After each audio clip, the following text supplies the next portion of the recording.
Angle of repose, propose नहीं है बे, angle of repose क्या होता भाई है?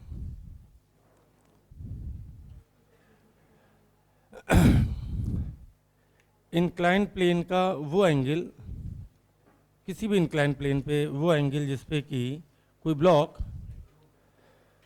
जस्ट स्लाइड करना शुरू कर दे। सामने देखें, उधर कुछ भी नहीं है, ठीक। इससे कम एंगल पे स्लाइड नहीं करेगा।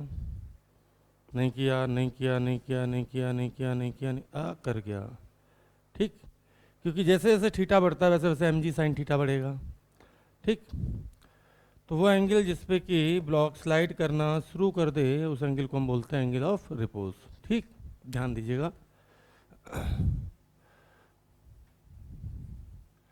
ये रहा इंक्लाइन प्लेन, ये रहा थीटा, ये रहा ब्लॉक, कोई मास एम ले लेते हैं।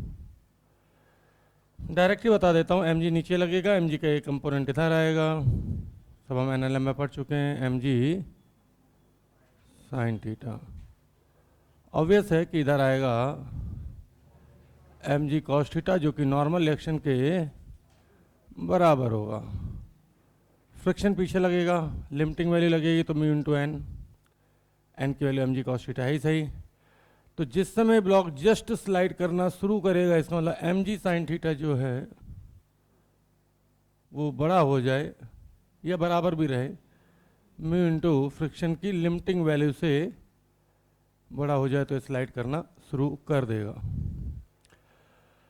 तो जाहिर सी बात है एम जी कट गया, तो इसका मतलब है कि टेन थीटा अगर म्यू से जस्ट बड़ा हो जाए तो ब्लॉक स्लाइड करना शुरू कर देगा या जस्ट करने वाला होगा, कोई दिक्कत। अच्छा, एक बार स्लाइडिंग शुरू हो गई, मान लीजिए एंगल बड़ा है, तो फिर कोई बता सकता है कि इसका एस्लेशन कितना आएगा? तो एस्लेशन मैंने कल के लेक्चर में निकाला था, याद कीजिए। एम जी साइन थीटा पीछे माइनस में एम जी कॉस थीटा ऊपर डिवाइडेड बाई एम, तो उस समय एस्लेशन होगा जी sine theta minus mu G cos theta. कल के लेक्चर में बिल्कुल रटवा दिया गया था, सही है। एम जी साइन थीटा नीचे minus mu M G cos theta ऊपर, तो M G sine theta minus mu M G cos theta divided by M, M से एम कट गया, तो G sine theta minus mu G cos theta. और उस समय कोई कहे कि फ्रिक्शन कौन सा लगेगा, तो हम कहेंगे काइनेटिक लगेगा साहब, और म्यू इंटू एन के बराबर लगेगा, और वो फ्रिक्शन की value mu M G cos theta होगी साहब, कोई दिक्कत। लेकिन अगर थीटा जो है इस एंगल ऑफ रिपोज से कम है, या यूँ कहे कि टेन थीटा म्यू से कम है, तब क्या होगा साहब? अब ये बात पक्की है कि अगर ये friction M G sine theta limiting value से कम है तो ये ब्लॉक रुका रहेगा, ठीक। जैसे ये टेबल मैंने जो फोर्स लगाया, वो फोर्स इस फ्रिक्शन की लिमिटिंग वैल्यू से कम है, ठीक। क्योंकि नॉर्मल अच्छा खासा है, 3-4 लोग बैठे हैं तो नॉर्मल बढ़ गया, नॉर्मल बढ़ा तो फ्रिक्शन बढ़ जाएगा, इसलिए हिला नहीं। कल मैंने बोला भी था ऑलवेज चेक करके चलो कि भाई क्या क्या बोला था, क्या चेक करके चलना है। सबसे पहले फ्रिक्शन की लिमिटिंग वैल्यू चेक करो, फिर देखो नेट अप्लाइड फोर्स कितना लग रहा है। अगर नेट अप्लाइड फोर्स फ्रिक्शन की लिमिटिंग वैल्यू से कम है तो ब्लॉक रुका रहेगा और उस पर नेट अप्लाइड फोर्स के बराबर ही फ्रिक्शन फोर्स लगेगा और फ्रिक्शन स्टैटिक होगा। लेकिन अगर नेट अप्लाइड फोर्स की वैल्यू लिमिटिंग वैल्यू मतलब से ज़्यादा है तो फिर ब्लॉक चल देगा और फिर फ्रिक्शन काइनेटिक लगेगा और उस समय एस्लेशन आएगा, ठीक। तो भाई टेन थीटा की वैल्यू म्यू से कम, बोलो भाई, तो अब क्या होगा?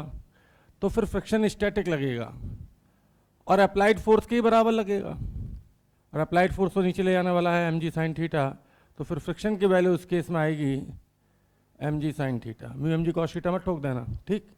वो लिमिटिंग वैल्यू है, लिमिट का मतलब समझे, मेरे अकाउंट में 1 करोड़ रुपया है लेकिन हमें टूथब्रश ले चाहिए, तो 1 करोड़ नहीं दे देंगे उसको, 10 ही रुपया देंगे, क्योंकि 10 रुपये का टूथपेस्ट है। कहने मतलब जितना अप्लाइड फोर्स है उतना ही फ्रिक्शन लगा के उसको रोकेगा, और उस केस में फिर एस्लेशन होगा 0।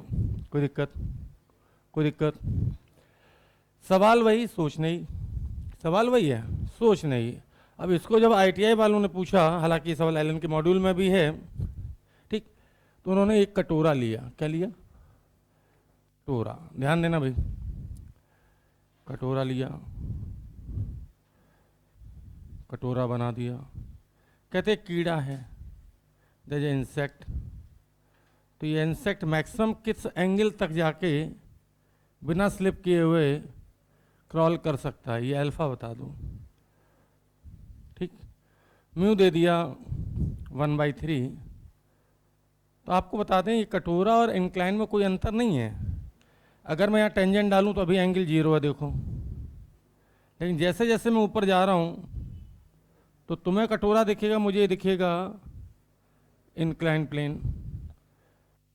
तुम्हारे लिए कटोरा है, मेरे लिए क्या भैया, इंक्लाइन प्लेन। क्योंकि अगर मैं यहाँ टेंजेंट डाल दूँ, कीड़ा पढ़ा लिखा तो है नहीं, उसको क्या पता कटोरा क्या और क्या इंक्लाइन प्लेन। ठीक, तो मुझे अच्छे से पता है कि कब तक बिना स्लिप किए कब तक ऊपर जा पाएगा, जब तक mg sin थीटा की वैल्यू mg cos थीटा से बड़ी नहीं हो जाती। इसमें मतलब टेन थीटा जो है म्यू के बराबर ना हो जाता है। इसमें मतलब टेन थीटा वैल्यू है टेन अल्फा की वैल्यू म्यू और म्यू की वैल्यू 1/3। हालांकि उन्होंने ऑप्शन ये नहीं दिया था, उन्होंने दिया था कॉट अल्फा बराबर 3। बात एक ही है, टेन को उल्टा करेंगे कॉट आ जाएगा, कोई दिक्कत। फिर कुछ घटिया लोग कहते हैं कि कितनी हाइट तक जाएगा, ये हाइट भी बता दूँ। ये हाइट कितने हाइट तक बिना स्लिप के हुए जा पाएगा। तो मैंने कहा बहुत अच्छी बात है, रेडियस दे दिया, मान लीजिए आर है, आर की कुछ ही वैल्यू दे दी, 2 3 4 5 कुछ दे दी। तो मुझे अच्छे से पता है कि अगर ये अल्फ़ा है और ये आर है तो ये आर कॉस अल्फ़ा है, और जो बचा ये भी पूरा आर था। तो ये जो एच है ये है R into 1 minus cos alpha, क्योंकि आर में से आर कॉस अल्फ़ा घटाओगे। तो कुछ घटिया लोग, अब टेन अल्फ़ा हमें पता है 1/3, तो हमें ज़रूरत है कॉस अल्फ़ा की। तो कैसे निकालेंगे, मेडिकल के लिए यही बड़ा काम हो जाता है कि साहब हमें तो फार्मूले नहीं पता, टेन से कॉस में कैसे जाएं। तो देखो बड़ा आसान है, टेन की वैल्यू होती है परपेंडिकुलर अपॉन बेस। एक ट्रायंगल बनाओ, टेन की वैल्यू होती है परपेंडिकुलर में 1 है, बेस में 3 है, तो हाइपोटेन्यूज कितनी होगी, √10। 3 का स्क्वायर 9, 1 का स्क्वायर 1, 9 और 1 करेंगे तो 10 आ जाएगा, कोई दिक्कत। अब यहाँ से आपकी मर्जी पड़े तो कॉस लिख लो, आपकी मर्जी पड़े तो साइन लिख लो। कहने का मतलब है अब जो आंसर आएगा एच बराबर वो आ जाएगा आर इंटू 1 माइनस, क्या आप कॉस अल्फा की वैल्यू बता पाएंगे, बेस अपॉन हाइपोटेन्यूज। तो ऐसे करके कुछ घटिया लोग जो है वो एच भी पूछ लेते हैं। ठीक, कोई दिक्कत, कोई दिक्कत इतने में, ठीक, बहुत ही आसान सवाल है। ठीक, अगर आप रेजोनेंस में पढ़ते हैं, कहाँ पढ़ते हैं, रेजोनेंस में, तो उन्होंने, तुमने देखा हो कभी रेत का ढेर अगर बनाओ, रेत का ढेर, तो जब ढेर बड़ा बन जाता तो रेत अपने आप सरकने लगती है। कभी देखा ऐसा, रेत का ढेर या गेहूँ अर्थ छत पे फैले हों, जहाँ पे गाँव में छत पे सुखाए जाते हैं, उनको ढेर बनाओगे, ढेरी बनाओगे, तो एक हाइट के बाद जब ऊपर ले जाओगे ना तो फैलने लगते हैं। बताओ क्यों, क्योंकि थीटा बढ़ जाता है, थीटा बढ़ेगा, म्यू तो उतना ही है, तो स्लाइडिंग शुरू हो जाएगी। तो रेजोनेंस वालों ने अपनी शीट में ऐसा सवाल डाला कि बताओ मैक्सिमम कितनी हाइट तक इस रेत के ढेर को बनाया जा सकता है, कौन शेप में। रेडियस उन्होंने फिक्स कर दी, रेडियस फिक्स कर दी कि भाई आर है। अब ये बात पक्की है कि तुम्हें ये रेत का ढेर नजर आ रहा है और मुझे इंक्लाइन प्लेन नजर आ रहा है। ये मैक्सिमम इसका वॉल्यूम कितना हो सकता है, ठीक, ध्यान दीजिएगा भैया। आपको शायद थीटा दिखने लगा होगा, मुझे भी दिख रहा है कि ये एंगल थीटा अगर बहुत बड़ा हुआ, क्योंकि जैसे जैसे हाइट बढ़ेगी वैसे वैसे थीटा भी बढ़ेगा, तो मैं मैक्सिमम उस हाइट तक ले जा सकता हूं जब तक टेन थीटा की वैल्यू म्यू के बराबर ना हो जाए। और टेन थीटा की वैल्यू है कितनी, परपेंडिकुलर अपॉन बेस, मतलब h/r। तो h की वैल्यू जो है वो म्यू आर आ जाएगी, कोई दिक्कत। तो पूछा इसका मैक्सिमम वॉल्यूम कितना हो सकता है, तो मैंने कहा वॉल्यूम के लिए भैया 1/3, याद कीजिए कौन का वॉल्यूम बताया था मैंने, πr² h, और h की वैल्यू कितनी है, म्यू आर। तो यही आंसर है। अब ऐसे पूछने तो कहते हैं IIT के सवाल है भैया, ऐसे पूछने तो कहते हैं NCERT है भैया, ऐसे पूछने तो कहते हैं मेडिकल है भैया, ले दे के है तो वही, कोई दिक्कत, कोई दिक्कत। चलिए, तो ये एंगल ऑफ रिपोज पे कुछ सवाल थे। अब मैं बाकी सवाल आगे शुरू करता हूँ, 1 2 3। 4। गौर फरमाएं, जो जो पूछूं सिर्फ वो जवाब देना, प्लीज नीचे मत देख लेना धोखे से भी, सामने स्टेट। हाँ, बाद में नोट करेंगे, नोट बाद में करेंगे। 100, कोई दिक्कत? 100 का 3/5, क्योंकि mg sin थीटा, तो 100 का 3/5 होगा 60, और 100 का 4/5 निकालें तो 80, 80 और इंटू 0.5, तो लिमिटिंग वैल्यू है 40। कोई दिक्कत?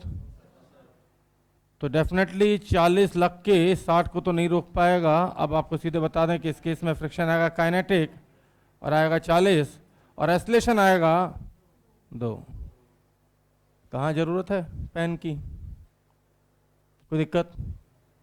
मन में करना तो सीखो, तुम्हें सिखाया गया गधों की तरह स्टाइल में, mg sin थीटा, फिर m की वैल्यू रखो, g की रखो, बक। फिर से 100, 60 दिखा, 80, लेकिन लिमिटिंग वैल्यू अब की बार है 0.8 दिया म्यू, लिमिटिंग वैल्यू है 64। अब लिमिटिंग वैल्यू 64 है ना, और अप्लाइड फोर्स 60 है, तो मैंने कल सिखाया था कि friction force net applied force के बराबर लगेगा, तो फ्रिक्शन अब कौन सा लगेगा? स्टैटिक लगेगा, और लगेगा 60, और एस्लेशन आएगा 0। तो ये जगह भी बेकार, हटा। कोई दिक्कत? देखते हैं ना, बस कल जो सिखाया था ना उसी पे सारे सवाल हैं।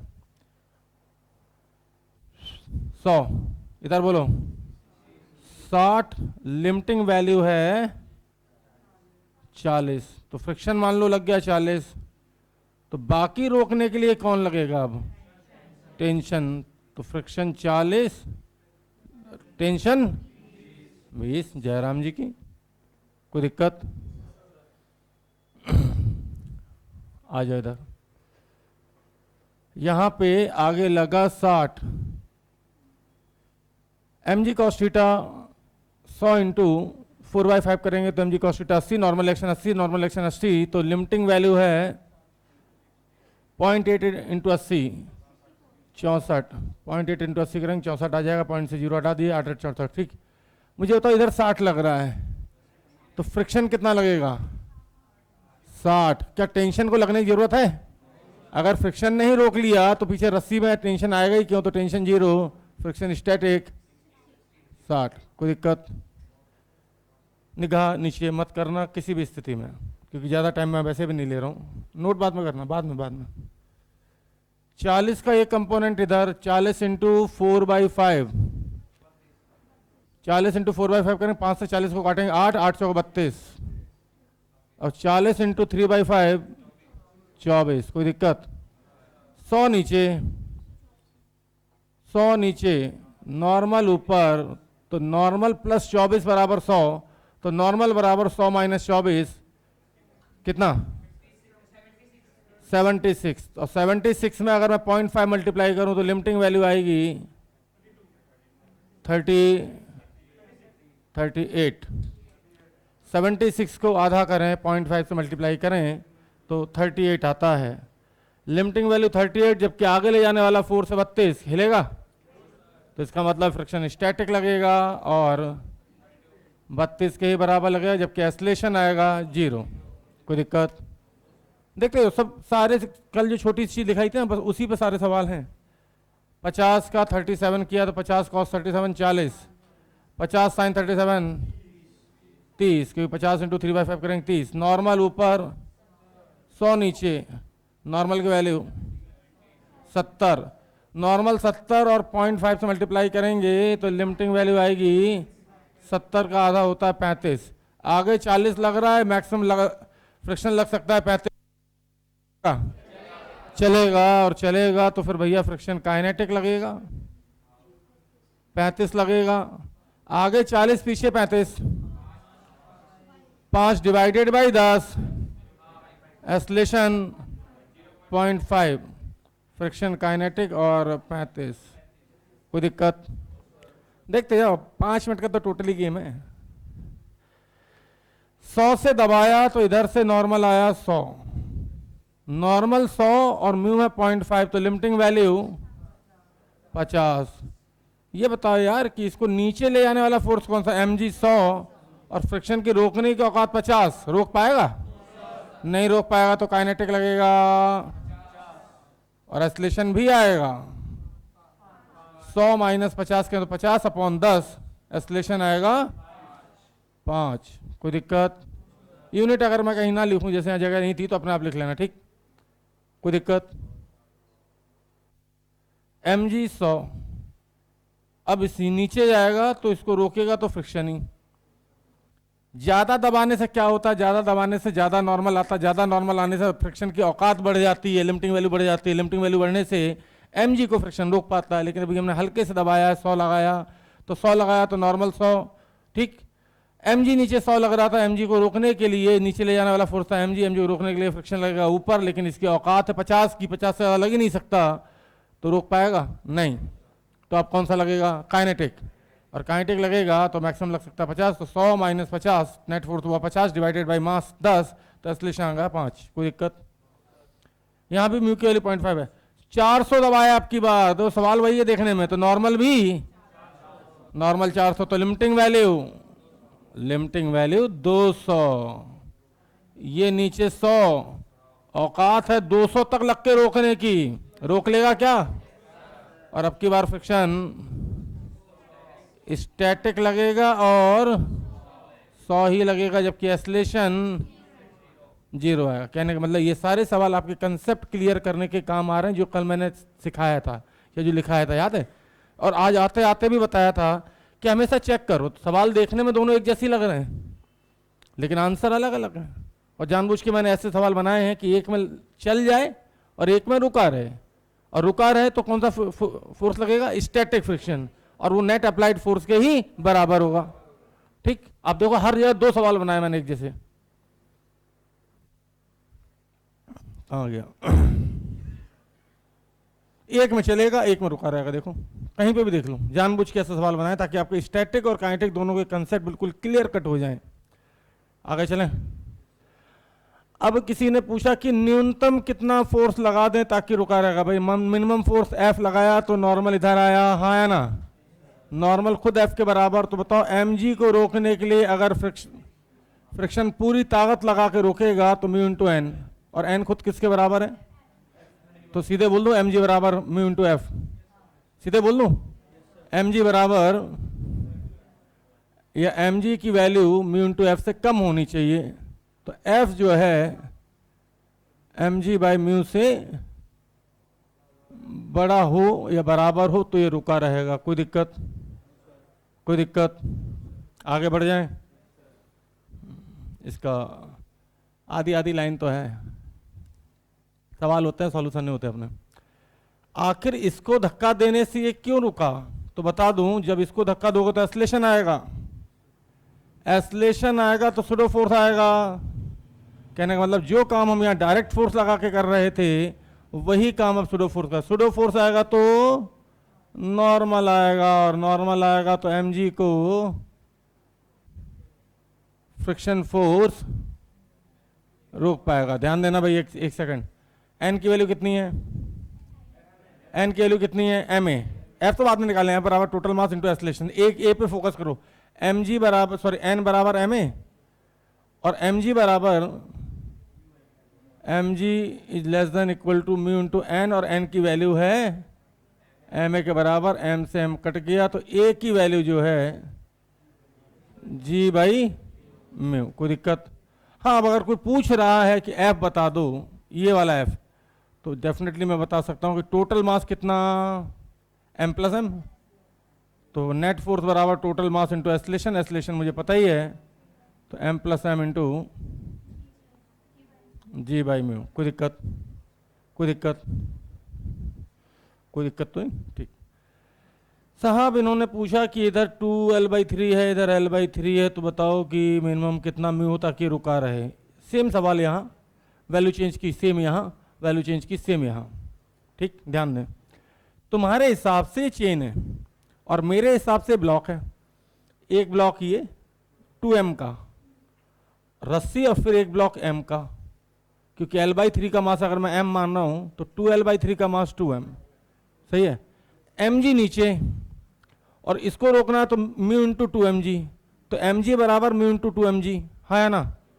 mg नीचे, क्या आपको समझ में आ रहा है? L/3 का मास m, तो 2L/3 का मास 2m। मेरे लिए ये सवाल ये है, यहाँ 2m और यहाँ m, ऐसे सोच लो, ठीक। नीचे ले आने वाला फोर्स कौन सा? mg, और इधर रोकने वाला कौन सा?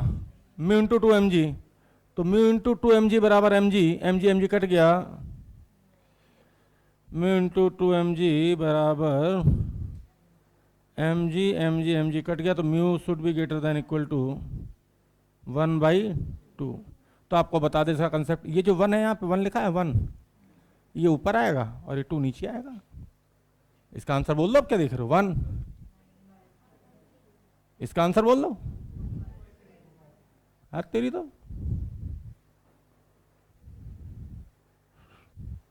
दिक्कत क्यों है? दिक्कत क्यों है? तुम्हें L/3 दिखता है, बस मेरी देख 40 बराबर म्यू इंटू 60, 0 0 तो उड़ गया, तो 4 बराबर म्यू इंटू 6, तो म्यू बराबर 4/6। आज तेरी तो कोई दिक्कत? कोई दिक्कत? बेटा जैसे मैं सिखा रहा हूँ, अगर तुम वैसे सीख गए ना तो 100% गारंटीड है एलन का मास्टर बाद में करेगा, तुम पहले चिप दोगे आंसर। आओ सामने देखना, क्योंकि सवाल कब खत्म हो जाएगा तुम्हें पता भी नहीं चलेगा, सच बोल रहा हूँ। इसके लिए लोग पता नहीं कौन कौन सी इक्वेशन, इक्विलिब्रियम, पता नहीं क्या क्या बनाते हैं। सामने देखते रहना बस। नीचे ले आने वाला फोर्स कितना? 50। तो रोकने के लिए भी 50 चाहिए, रोकने के लिए 50 चाहिए, मतलब कि नॉर्मल 100 होना चाहिए, तभी 0.5 मल्टीप्लाई करके 50 आएगा। और नॉर्मल 100 का मतलब है कि टोटल वेट होना चाहिए 10 kg, 6 kg पहले से है, तो ये मास 4 kg।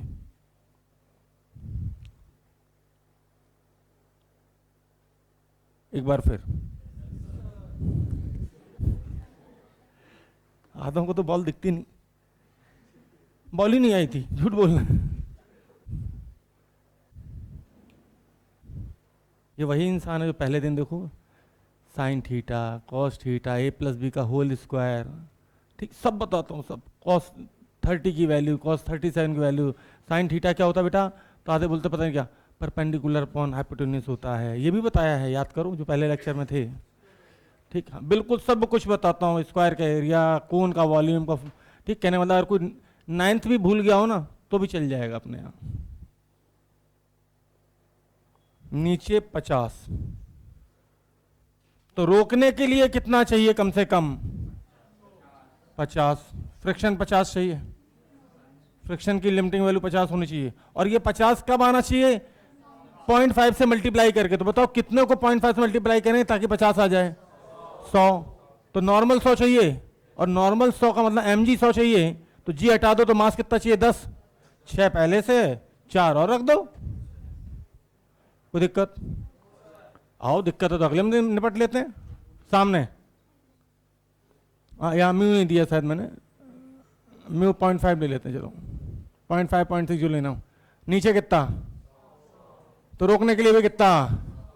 100 के लिए नॉर्मल कितना? 200, और 200 के लिए वेट कितना? 20। तेरी तो ऐसे होता अपने। आओ आगे चलते हैं। जो टाइम लगता है सवाल लिखने में लगता है मुन्ना, 80 दिखा, अभी सब हटा देते हैं, यहीं लिख देंगे। मुझे ये बताओ इधर 20 का cos 37, सॉरी sin 37 12, और 20 का cos 37 16 में 0.5 मल्टीप्लाई करें, 16 में 0.5 मल्टीप्लाई करेंगे तो भैया 8, ठीक। अब तो तुम चाहो आलू बेचो लगाओ, चाहे टमाटर बेचो, चाहे G-, G+, मम्मी ने 80 रुपये दिए, आखिर में कितने बचे? 20। खर्चा कितने हुए? 60। तो 1 किलो आलू, 10 किलो आलू है तो 60 रुपये का, तो 1 किलो आलू 6, ठीक। 1 किलो आलू 6 रुपये का, तो 8 किलो आलू, 8 से 48, 48, 80 में से 48 इसको दे दो, बचे कितने? जल्दी दो, 48, 32। चलो हिसाब किताब देख लें, चेक कर लेते हैं। 32, 1 किलो आलू 6 रुपये का, तो 2 किलो आलू कितने के? 8, 2 किलो आलू 12 के, तो 32 में से 12 माइनस कर दिए, कितने बचने चाहिए? 20। ये दिख रहे हैं 20, इसका मतलब आंसर सही है। क्रॉस चेक, सही है, कोई दिक्कत? एक साहब आए बोले सर हमको जो है ये आलू आलू नहीं समझ आता, जी माइनस से जी प्लस से समझा दो। नीचे जाएगा तो ऊपर जाएगा तो जी प्लस है। जी की वैल्यू होती 10 और ए है 6, तो जी माइनस से कितना हुआ? 4, 4 अट्ठे 32, खत्म। दूसरा मेथड, इक्वेशन तो गधा ही लिखते हैं, एम जी माइनस टी बराबर है। जब तक तो सोचेगा लिखने ही, तब तक हम काम खत्म करके निकल नहीं लेंगे। भैया आ जाओ यहाँ पे। 60, नॉर्मल 40 लेकिन फ्रिक्शन 20, कोई दिक्कत? 40 माइनस 20, 60 माइनस 20 40, 40 अपॉन 10 आ गया 4। जी इफेक्टिव नीचे आ रहा, जी माइनस ए 6, 6 छिंग 36। आलू वैसे से भी कर सकते हो, 4 रुपए का 1 किलो आलू, तो 6 किलो आलू कितने का? 24। 60 में 24 घटाओ 36 ही आ जाएगा, कोई दिक्कत? आगे बढ़ जाएं। कहने का मतलब ये वही सवाल है एनएलएम के, एनएलएम का रिवीजन भी हुआ जा रहा है और साथ में फ्रिक्शन भी पड़ गया। ध्यान दें, इधर कितना? 20, नॉर्मल 80, लिमिटिंग वैल्यू 40, औकात 40 की है रोकने की, और ले आने वाला 20 है, रोक पाएगा नहीं?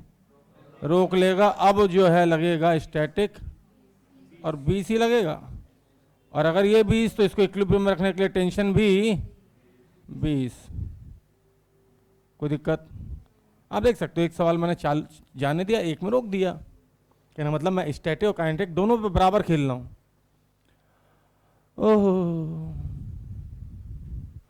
इसमें ये मान लिया एलन वालों ने कि ये ब्लॉक चल रहा है, तो भैया ये बताओ इसको नीचे ले जाने वाला कौन? एम जी, और रोकने वाला कौन? यहां म्यू एम जी और यहां भी। तो मुझे बता दो कि नेट फोर्स कितना? एम जी minus mu M G minus mu M G, मतलब कि m ji minus 2 mu M G divided by m, divided by m, तो आंसर आ जाएगा g 1 minus 2 mu divided by total mass 3 M, m cut गया, कोई दिक्कत? पक्का? M G लिखने चाहो तो लिख के भी कर सकते हैं, जैसे अगर नहीं दिमाग चल रहा तो वहाँ लिख लो, एम जी minus mu M G minus mu M G, मतलब क्या? मतलब M ji minus 2 mu M G divided by 3 M, M से एम कटा तो जी कॉमन ले लिया, 1 माइनस 2 म्यू डिवाइडेड बाई 3, कोई दिक्कत? 4 ऑप्शन में आइए, कहाँ लिख के आता? कृपया पूरा लिख के सॉल्व करके गोला भरें। 2020 है, कहीं नहीं लिख के आ रहा कि कौन सा शॉट मारा। ठीक, महेंद्र हेलीकॉप्टर मारता था, उससे पहले वो शॉट डिफाइन ही नहीं था दुनिया में। छक्का बजाने से मतलब है बाउंड्री पहुंचनी चाहिए। अब बचे ट्रक वाले भाई साहब, आइए इनसे भी निपट लेते हैं। सिर्फ 1 मिनट और चाहिए और सामने देखते रहिएगा। एस्लेशन आ गए तो pseudo force m a minimum a naught, ठीक। नॉर्मल ऊपर तो इसको रोकेगा कौन? म्यू एम जी, एम से एम कट गया तो ए नॉट की वैल्यू अगर रुका रहना है तो ये जस्ट स्लिप करना चाहिए, तो म्यू इंटू जी से बड़ी होनी चाहिए। अगर जस्ट स्लिप करना शुरू कराना है तो रुका रहना है तो म्यू जी के बराबर होनी चाहिए या उससे कम होनी चाहिए, सही है। तो इसमें सवाल ये था कि so that block just start sliding on the truck. अब सोचो जरा टाइम कहाँ लगता है सवाल लिखने में, कोई दिक्कत? भाई ट्रक को एस्लेशन दिया तो क्या हुआ? सुडो फोर्स पीछे एम ए नॉट, और उसको रोकने के लिए नॉर्मल ऊपर एम जी नीचे, फ्रिक्शन फोर्स पीछे, फ्रिक्शन की मैक्सिमम वैल्यू लगा के रोकेगा, रोक पाया तो फ्रिक्शन की मैक्सिमम वैल्यू होगी म्यू एम जी, ठीक। तो अगर एम ए नॉट की वैल्यू म्यू एम जी से बड़ी हो गई तो डेफिनेटली जस्ट स्लाइड करना शुरू कर देगा। एम से एम कट गया तो ए नॉट की वैल्यू म्यू जी से बड़ी हो जाए। म्यू की वैल्यू है 0.5, जी की वैल्यू है 10, म्यू दिया था नहीं दिया था? हाँ दिया है, तो ए की वैल्यू आ जाएगी सीधे सीधे, जल्दी बोलो कितनी? 5। अब ऐसे सवालों में आपको बता दूं अगर यहाँ 0.6 होता तो 6 आ जाती। पॉइंट हटाने के पैसे हैं, जिन्हें लगता है फिजिक्स टफ है ना वो देख लें। इधर 6 दिया, 0.6 दिया तो पॉइंट हटा दो, जी से मल्टीप्लाई 10 से मल्टीप्लाई करो तो पॉइंट तो हट ही जाएगा ना। 0.8 दे दे तो 8। अब तो कितने सवाल करो, इसीलिए मैंने अगले सवाल में अब आइसोलेशन दिया 10, जो कि इससे ज़्यादा है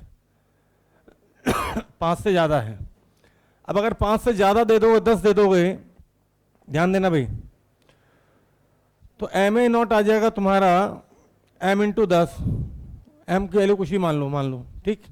तो अब भैया एम ए नॉट इधर माइनस म्यू एम जी इधर डिवाइडेड बाई m, तो ट्रक के रेस्पेक्ट में इसका जो एस्लेशन आएगा, प्लीज बातें ना करें, सुनते रहिए मुझे, ट्रक के रेस्पेक्ट में जो एस्लेशन आएगा वो आएगा, क्योंकि ट्रक के ऊपर ही तो चल रहा है, वो आएगा m a naught minus mu M G divided by m से m कट गया, a naught minus mu g कितना आएगा, क्या आप समझ पा रहे हैं, m a naught minus mu M G divided by m से m कट गया, तो आंसर आएगा ट्रक के रेस्पेक्ट में ब्लॉक का एस्लेशन आएगा ए नॉट माइनस म्यू जी। कोई दिक्कत, म्यू जी है 5 और ए नॉट है 10, तो रिलेटिव एस्लेशन आएगा 5, कितना आएगा, तो 10 मीटर चलना है, 5 का एस्लेशन बताओ टाइम कितना लगेगा, तो आपको बता दें कि 10 मीटर चलना है और 5 का एस्लेशन, रिलेटिव एस्लेशन की बात कर रहा था ना, तो 10 बराबर हाफ 80 स्क्वायर, ए कितना है 5, बोलो बालक कितना भाई, ऊपर 20 गया 5 से डिवाइड करो 4, रूट लगाओगे तो कोई दिक्कत, 2 सेकंड। अच्छा तो उसी 2 सेकंड में ट्रक 10 के एस्लेशन से कितना आगे चला जाएगा, उसी 2 सेकंड, भाई यही तो पूछा है कि जितनी देर में ब्लॉक पीछे गिरेगा उतनी देर में ट्रक कितना आगे चला जाएगा, तो एस बराबर, हाँ कर लेते हैं, हाफ ट्रक का एस्लेशन कितना भैया, ए नॉट है तो 10 इंटू 2 सेकंड का स्क्वायर करेंगे, 2 से 2 कट जाएगा,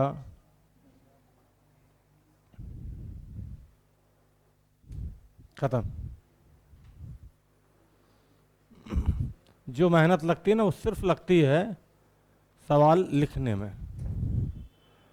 कुछ लोग चालाक होते हो क्या करते हैं, डिजिटल बोर्ड पे पहले ही लिख के रखते हैं, उसी को रिपीट करते रहते हैं, डिजिटल बोर्ड में क्या एक बार लिख दो,